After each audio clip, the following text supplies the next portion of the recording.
Please welcome Tom Schrage to the blue corner.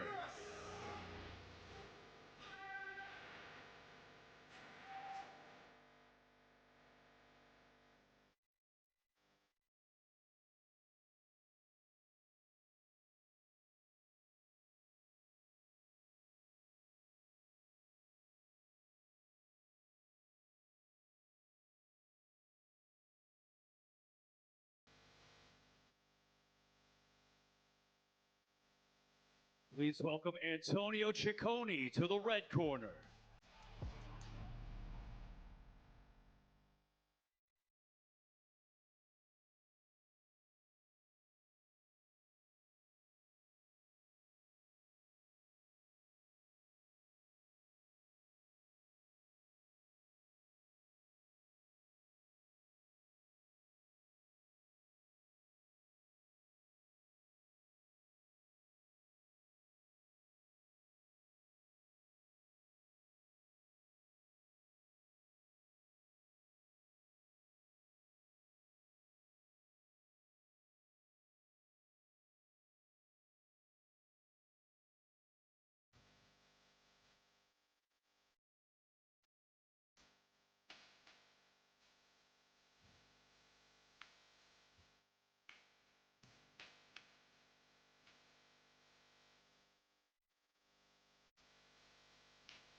Ladies and gentlemen, your next match is scheduled for 1 round with a 7-minute time limit in the black belt division at 165 pounds.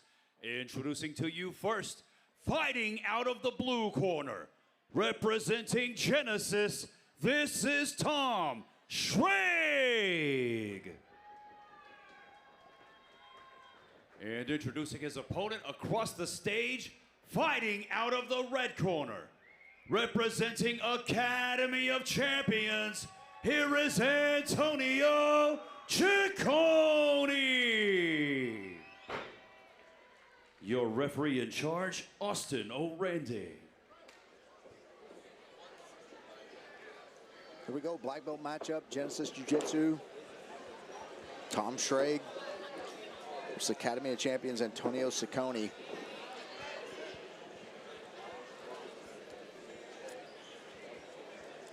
Cicconi looking to hit that takeover sweep from half guard into the rollover. I think that's called the old school. I forget. It drives me nuts when names of moves don't explain what the move is. So we call that one where you take their base over the takeover, then that one the rollover at our gym, just so I can coach clear in tournaments. But anyway, Cicconi with a tremendous half guard pull and sweep within about 30 seconds. And the butterfly guard here. Tom. Yeah, he's in a good spot. He's got a overhook on one side. He's got the butterfly hook. He's getting cross-choked.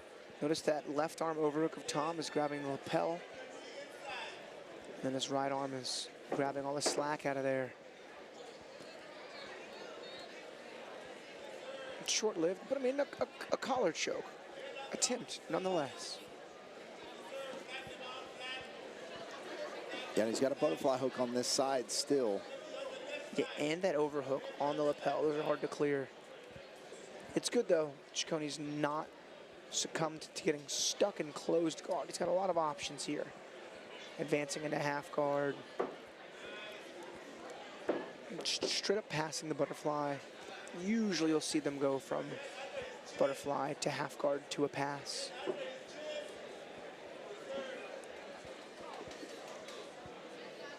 The only bad thing is the overhook means you're giving your opponent an underhook.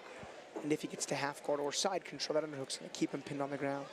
But it looks like Tom's very aware of that. Notice he bailed on that overhook. So we can look to frame. Cicconi in a good position. Yeah, Cicconi in a position to pass whenever he's ready. That knee down inside with the toes over the top of the calf like we talked about earlier. Secures a full pass. Now, like if your back is taken, you got that feet crossed ankle lock. if you're in bottom mount, there's really no submissions unless you're Alex Jelinek. But from bottom side control, there are some weird submissions. You got the buggy choke, there are some lapel chokes. It's certainly not a good position to be in. But there are some trick nuance submissions you can't attack from there. Yeah, some of my favorites. Oh yeah, forget who I'm talking to. Yeah. Man, you think you're safe. There's a mask of security there, and then nope, your elbows taken away from you. It's mostly, I don't do it to you, but mostly I sing lullabies to them whenever they're there, and so it eases their mind and they forget where they are. And they start reaching. They might sub me a couple times the first time we rolled, but then I just learned to keep my elbows glued to my hips. He's got that Bravo grip handoff. Notice he's going to hand it back off. Watch the left hand of Cicconi here. Grabs all the slack. So that Bravo grip, it's a double threat. It allows that left forearm to get wedged behind the neck to shut down blood flow. It also acts as an underhook, pinning that shoulder down. Yeah, and having a lapel around the body like that almost does two jobs. It controls two parts of the body with one hand. So in this case, it's controlling that left shoulder and it's controlling the head because it's up against Cicconi's shoulder. So he's using the other arm to kind of manipulate the legs where he wants them. Just can't let him get his head around that, exactly what he just did. But could be part of the plan. And no, it looks like he was maybe going to go for a baseball bat choke, but he got to address that half guard first.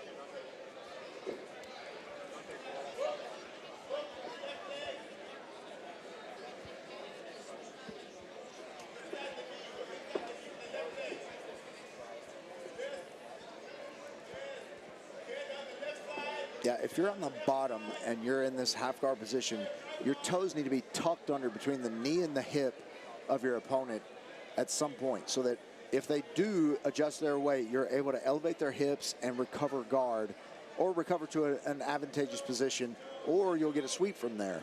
So just like he's doing now, those toes are going underneath there between the knee and the hip. That high step over is the exception. That will happen, but it's a good opportunity for you to kind of shrimp out and make space if you're able to. Cicconi was looking for that handoff on the Bravo, but that big bump from Tom made him let it go, but he steps over to north-south and is now in almost on a Kimura. Notice how Tom's trying to flatten himself out, getting that right elbow back on the mat. But now that allows another volley of potential lapel chokes here for Antonio. As Antonio goes back into half guard. It's a nice pass. Into a knee ride. We'll see if he gets that right arm on the lapel. Man, Tom's not allowing for that handoff, but in using his hands to fight the handoffs, his hips are free for the transitions as Antonio finds himself in full mount.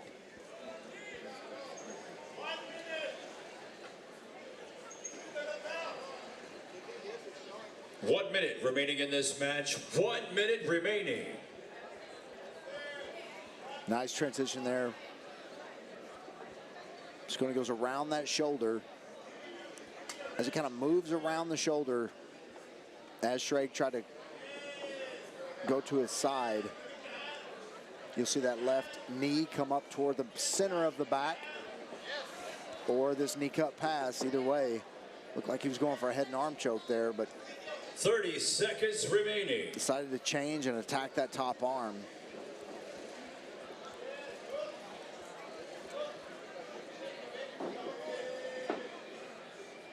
Giving up the back there. Anytime you're on this crooked and that arm is that deep in there, reach down and grab that wrist. Just push your hips forward up against their elbow. That crooked arm bar is very, very effective, and it's nasty. Yeah, and it's one of those moves you don't know it's bad until it's being bridged into. Yes. Those usually result in verbal taps. They literally don't have time to use the free hand. Yeah, and it's usually not the word tap. It's usually just a Ah! yeah. Stop it. Man, that was a super fundamentally appropriate half-guard passing clinic there for Antonio Cicconi. He'll get his hand raised for his effort here tonight. Tremendous defense from Tom Schrage here, but Cicconi really put in those 4 degrees he has to use.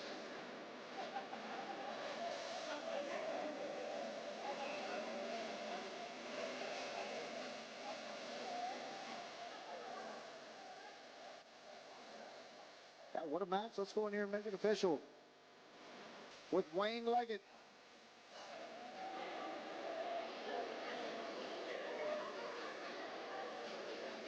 Ladies and gentlemen, the 7-minute time limit has expired, so we go to referee Austin Orende for your decision.